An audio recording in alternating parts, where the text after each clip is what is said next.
Welcome to the Windows and Computer channel, and I wanted to talk a little bit about the Windows subsystem for Linux, kind of answer a couple of questions. So in one of my videos showing new features for the next version of Windows 10, the May 2020 update, one of the new features is the upgrade to the Windows subsystem for Linux version 2 in Windows 10.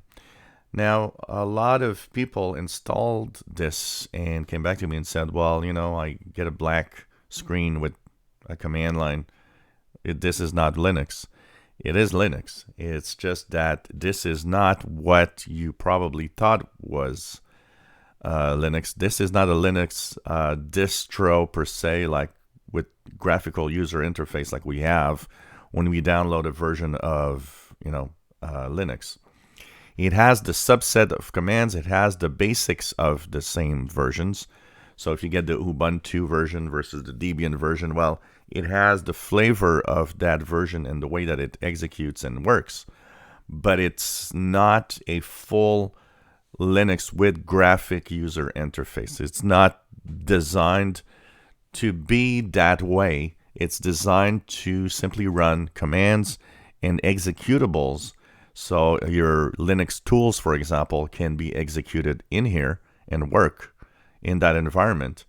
Most advanced users of Linux often use more of the command line and the different apps or the different features that their favorite program, if you want, within the Linux distro. It's not like running a full Linux with graphical user interface. So that's why you get to a place where what you have is a Linux command line, and you just really don't know what to do because this is the basics. It's really, there's commands, there's apps and things that you can do, but you need to know what you're doing honestly in order for your using this interface here. Now, the question that could come to your mind is, so is there a way to run a full Linux distro?